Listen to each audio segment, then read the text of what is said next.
नमस्कार दोस्तों। जय श्री कृष्ण, राधे राधे। दोस्तों, आज हम आपको बताएंगे कुछ ऐसी चीज़ों के बारे में जो अगर एक बेटी अपने मायके से अपने ससुराल कभी लाती है तो उसके घर की बर्बादी तय है। लेकिन उससे पहले आइए जानते हैं कुछ ऐसी गलतियों के बारे में जो अगर आपके घर में भी मौजूद हैं तो इन्हें तुरंत सुधार ले, वरना ये आपको कंगाल कर सकती है। दोस्तों, आपने वास्तु के बारे में तो सुना होगा। ऐसा कहा जाता है कि अगर आपका वास्तु खराब हो तो कोई काम सही नहीं होता। हालांकि हर व्यक्ति इस बात पर विश्वास नहीं करता, पर जो सच है वह तो सच है। दोस्तों, कई बार हमारी कुछ गलत आदतें हमें कई तरह की समस्याओं में डाल सकती हैं। यदि हमें इनके बारे में पहले से ही पता हो तो हम आने वाली समस्याओं से बच सकते हैं। वास्तु के अनुसार यदि आप जीवन में चाहते हैं अपार धन और सुख शांति, तो बताई जाने वाली बातों का ध्यान घर में जरूर रखें। ऐसा करने से कभी दरिद्रता और गरीबी नहीं आएगी। तो चलिए जानते हैं कि किन कामों को न करने से आप अपने पास से गरीबी को हटा सकते हैं। लेकिन उससे पहले आपसे रिक्वेस्ट है कि वीडियो को लाइक करें, अपने दोस्तों के साथ शेयर करें, और अगर आपने अभी तक चैनल को सब्सक्राइब नहीं किया है तो जल्दी से सब्सक्राइब करके बेल आइकन को भी प्रेस कर दे। तो दोस्तों, चलते हैं और सुनते हैं गुरुजी से कि वो क्या कहते हैं इसके बारे में। दोस्तों, अगर आप अपने बेडरूम में दरवाजे की तरफ पैर करके सोते हैं तो ये वास्तु के हिसाब से बिल्कुल सही नहीं है। ऐसी मान्यता है कि ऐसा करने से लक्ष्मी आपके घर में नहीं आती है, और जो आती भी है वो दरवाजे से ही लौट जाती है। आपको बता दें कि आपके घर में लगी घड़ी का भी वास्तव में बहुत बड़ा संबंध। आपको तकिए या सिर के नीचे में, बेड के सामने व पीछे घड़ी रखकर नहीं सोना चाहिए। इससे इंसान का दिमाग नकारात्मक सोचता है और उसके पास कभी लक्ष्मी नहीं टिकती। इसी तरह आपका बेड भी आपके लिए वास्तु का एक उदाहरण पेश करता है। आपको बता दें कि वास्तु के अनुसार यह बहुत ही जरूरी है कि आप जिस बिस्तर पर सोते हैं उस पर बहुत ही साधारण रंग की चादर और तकिया हो। अत्यधिक गहरे चमकीले रंग वाली चादर व तकिए के कवर से भी लक्ष्मी नहीं टिकती है, इसीलिए इसका भी ध्यान रखना चाहिए। अगर आपकी बेड पर कोई भी इलेक्ट्रिक चीज है तो ये भी आपके वास्तु के हिसाब से ठीक नहीं है। आपको सोते समय यह ध्यान रखें कि आप अपने पास किसी तरह का पंखा या कोई और चीज बेड पर रखकर ना सोएं। ऐसा करने से आपके घर में लक्ष्मी नहीं आती। आपको बता दें कि आपके घर में जिन लोगों की मृत्यु हो जाती है, हम अक्सर उनकी फोटो घर में लगाते हैं। लेकिन ध्यान रहे कि जिस कमरे में आप सोते हैं वहां पर मंदिर ना हो, और ना ही बेडरूम में पूर्वजों की फोटो लगानी चाहिए। इसे अशुभ माना जाता है। ऐसा करने से आपके घर में लक्ष्मी नहीं आती। वास्तु का एक पहलू यह भी है कि आपके बेडरूम में और आपके पूरे घर में इनमें से एक भी जानवरों की तस्वीर नहीं होनी चाहिए, और किसी युद्ध की तस्वीर भी ना लगाए। ऐसा होने पर आपके घर में लक्ष्मी नहीं आती। ये वास्तु के अनुसार ठीक नहीं है।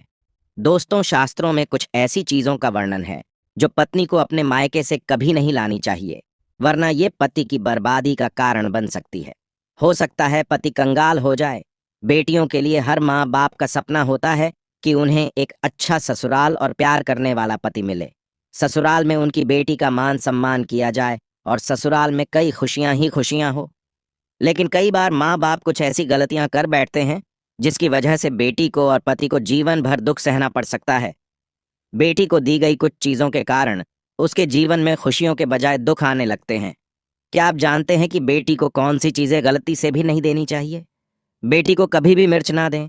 इससे उसके शादीशुदा जीवन में कड़वाहट फैल सकती है। ऐसा माना जाता है कि बेटियों के साथ मिर्च रखेंगे तो उसके और उसके पति के रिश्तों में तकरार होती है। बेटी को फल या सूखे मेवे दे सकते हैं, यह शुभ माना जाता है। लोग बेटी को गृहस्थी के लिए चूल्हा दे देते हैं। ऐसा कभी ना करें। चूल्हा देने से माना जाता है कि वे अपने परिवार में अपना अलग कर लेंगे। चूल्हे की बजाय आप अन्य घर गृहस्थी से जुड़ी दूसरी चीजें दे सकते हैं। बेटी को भूलकर भी तेज धार वाली चीजें ना दे। इसका मतलब होता है कि आप उसके रिश्तों में घुलने मिलने से रोक रहे हैं। आप अपनी बेटी को मीठी चीजें दे सकते हैं। इसके अलावा बेटी को भूलकर भी आचार दे देने से उसके रिश्ते में खटास आ जाती है, जबकि आप खाने पीने की बाकी चीजें दे सकते हैं। दोस्तों, अगर किसी पति को लगता है कि आपको आपके मायके से वो सम्मान नहीं मिलता है जिसके आप हकदार हैं, और अब वही मान सम्मान पाना चाहते हैं, ये अगर किसी पत्नी को लगता है कि आपके पति की इज्जत आपके घर वाले नहीं करते हैं, तो आप ये बेहद सरल उपाय कर सकते हैं। कुछ ही दिन में आपको इसका असर देखने को मिलेगा। आपके पति को वो मान सम्मान आपके मायके में मिलेगा जिसके वो हकदार हैं। हर कोई चाहता है कि समाज में सभी लोग उसका आदर करें और उसे मान सम्मान मिले। कई बार ऐसा होता है कि नेगेटिव एनर्जी की वजह से व्यक्ति को उचित मान सम्मान नहीं मिलता है। वहीं ज्योतिष में कुछ ऐसे उपाय बताए गए हैं जिनके कारण व्यक्ति को मान सम्मान, धन और नौकरी आदि सभी समस्याएं खत्म हो जाती हैं। साथ ही काफी लोग आपका आभार भी करने लगते हैं। तो आइए जानते हैं कुछ ऐसे उपायों के बारे में। यदि आप चाहते हैं कि समाज में और आपके ससुराल में आपको मान सम्मान मिले, तो आपको रात को सोते समय एक तांबे के बर्तन में पानी रखकर सोएं और उस बर्तन में आपको सोने या चांदी का कोई सिक्का या आभूषण भी डाल देना है और सुबह उठकर सबसे पहले बिना कुल्ला किए उस जल को पी जाना है। ऐसा करने से व्यक्ति को उचित मान सम्मान की प्राप्ति होने लगती है। साथ ही इस उपाय से जितना भी तनाव आपके जीवन में है वो भी समाप्त हो जाता है। आपके दिमाग में या आपके मन में कोई भी तनाव हो वो सब समाप्त हो जाएगा। रात को सोते समय अपने पलंग के नीचे एक बर्तन में थोड़ा सा पानी रखें और सुबह वो पानी घर के बाहर फेंक दें। ऐसा करने से वाद विवाद या कोई व्यक्ति आपके ऊपर आरोप लगाता है तो वो भी सिद्ध नहीं होता। इस उपाय को करने से आपको सभी प्रकार के वाद विवाद से सुरक्षा मिलती है। इससे आपके ऊपर जितनी भी नकारात्मकता है या घर में नकारात्मकता है वो सब इस पानी के द्वारा घर से बाहर निकल जाएगी। रोजाना ये उपाय करें तो कुछ ही दिनों में आपको इसका असर दिखने लगेगा।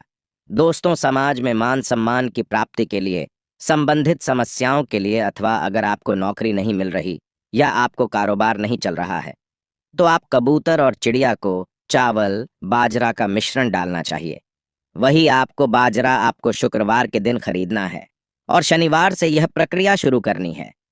ऐसा करने से बहुत नाम मिलता है और मान सम्मान के साथ ही धन संबंधी समस्याएं भी दूर हो जाती हैं। यदि आपको नौकरी नहीं मिल रही है तो आपको नौकरी भी मिल जाती है। साथ ही बुधवार के दिन गणपति जी को ध्रुव अर्पित करने से व्यक्ति को मान सम्मान की प्राप्ति होती है। दोस्तों, उम्मीद है आपको वीडियो अच्छी लगी होगी। अगर हाँ तो वीडियो को लाइक कीजिए, शेयर कीजिए और चैनल को सब्सक्राइब करना मत भूलिएगा।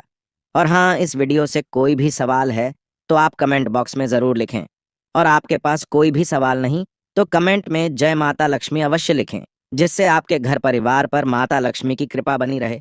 धन्यवाद।